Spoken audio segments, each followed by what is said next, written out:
Welcome to Have Roots Will Travel.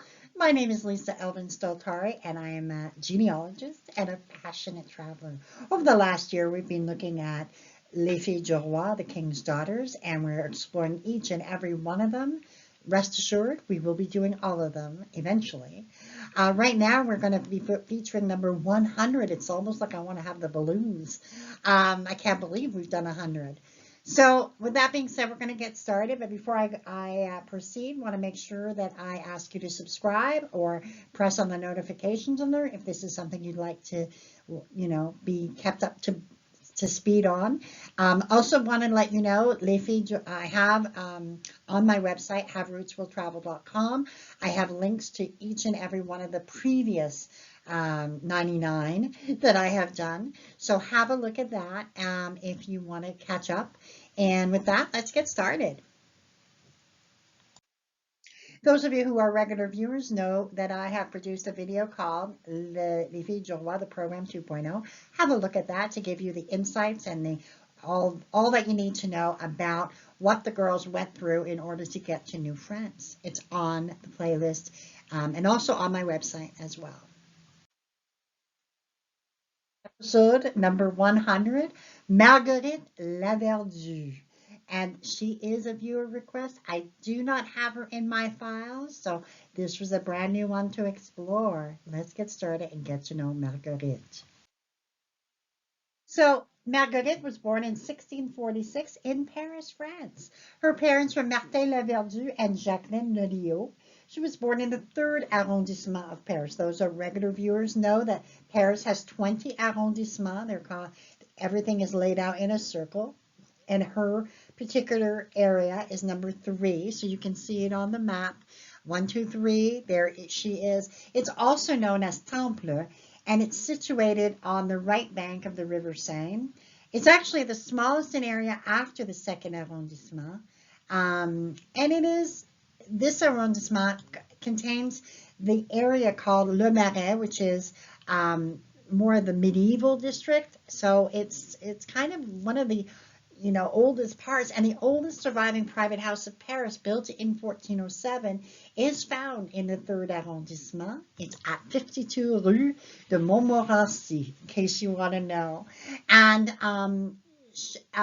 what I want to talk to you about her church, Saint Nicolas des Champs, which was built in the 15th century.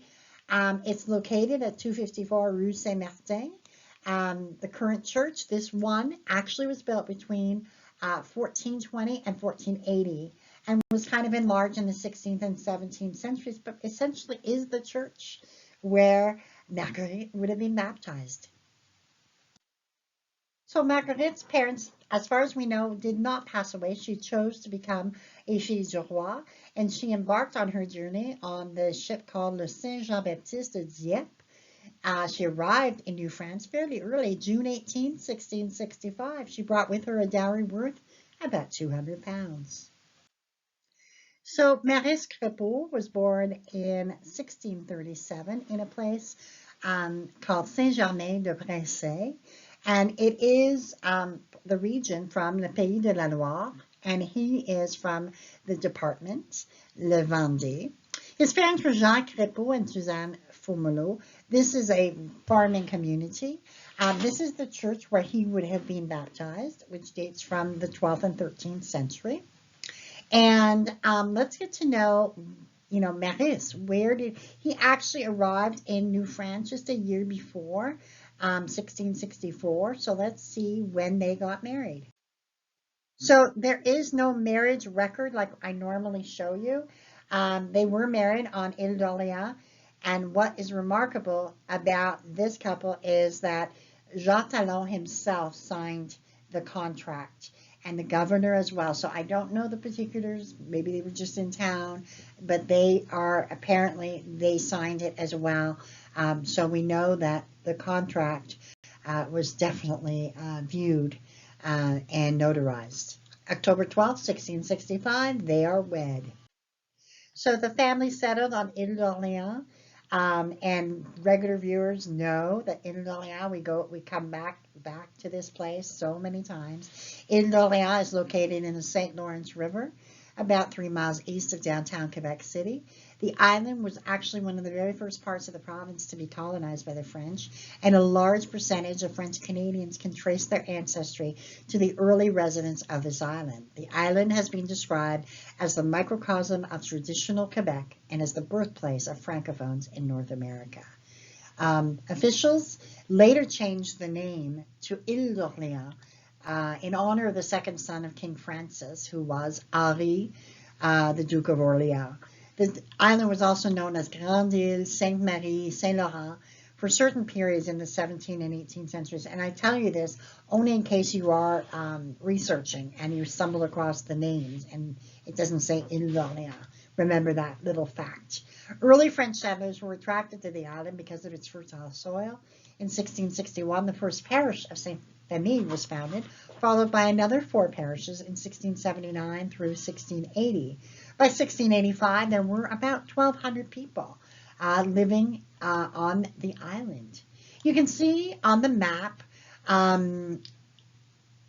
here how close on the upper left, how close it is to Quebec City. And I also wanted to show you the different sectors of Saint-Famille, Saint-Pierre, Saint-Laurent, Saint-Jean, Saint-François. So they have 6 different areas. So it's important for you when you're doing family research to check which part of the island the family lived on. I know it's an island, but they have their records and their churches and all of that.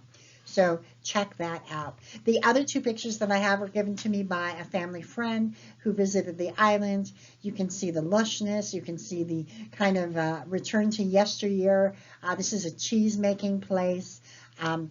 Just to let you all know, my dream next year is to go and visit Ile d'Orléans. So I'm planning it as we speak, and I will definitely be filming and doing all that YouTubing when I'm there. Now, just to let you know, they were among the early residents because the 1667 census finds them. Maurice Crespo, 29. Marguerite Laverdue, sa femme, 22. They have Anne, who is 7 months old. 1 type de bétail, which is a goat. And they have 9 arpents à valeur. So it's about 5 to 6 acres. All right, so let's see how they grow. So they would go on to have 9 children. Let's have a look at Anne, who married Nicolas Bergeron and had 8 children, 4 who survived before her untimely death at 36. Marguerite married Georges Plante and had 11 children, 10 of whom made it. Joseph died in infancy. Maurice married Marie-Odette de Pointe, had 12 children, 11 of whom made it. Marie-Madeleine married Pierre Dufresne and had 9 children, all of whom made it. Pierre married twice but did not have any children. Françoise died in infancy. Robert married Marie-Madeleine Lemelin and had 11 children, all of whom made it to adulthood. Geneviève married first Jean Pichet and had 1 child, and who survived. And then she married Charles Pouliot and had 9 children, 7 of whom made it to adulthood. Now you can see the 1681 census that I posted up here. Maurice Crépeau, 45. Marguerite Verdue, sa femme, 35. And so enfant is Anne, Marguerite, Joseph, Maurice, Madeleine, Pierre. They have 12 bêtes à cornes, 3 goats by now, and now they have 15 arpents à valeur. So they're growing their family and their land. Maurice would die at 66. They would have been married 38 years by then. He died September 3rd, 1704. Marguerite would follow him, I kid you not, 23 years later, dying at an incredible age of 87. In her death record, it states that she died suddenly after several years of enfance, which means childhood. I interpret this to mean she had dementia or Alzheimer's. They are both buried at the Cimetière de Saint-Laurent on the island of Orleans. And as a beautiful final tribute, they are listed on that beautiful monument on the island that pays homage to the founding families. Maurice Crépeau, married to Marguerite Laverdure, Saint-Pierre, 1662. This is possibly an indication that he was in Quebec City or at Ile d'Orléans by 1662. So further research needs to go into that. So Marguerite and Maurice were remarkable in so many ways because they lived this life and really were among the founding families of Ile d'Orléans. They had an incredible run in terms of longevity, in terms of their marriage. As of 1729, they would have an astonishing 159 descendants, of which my viewer is one.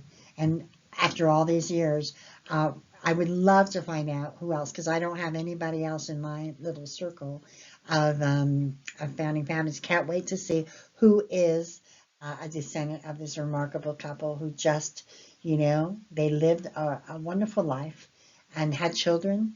And I believe that it was a love story. So with that, we thank them for their perseverance, their stamina, and their contributions. We bless them and we thank them. Until the next time on episode number 101, we will say au revoir.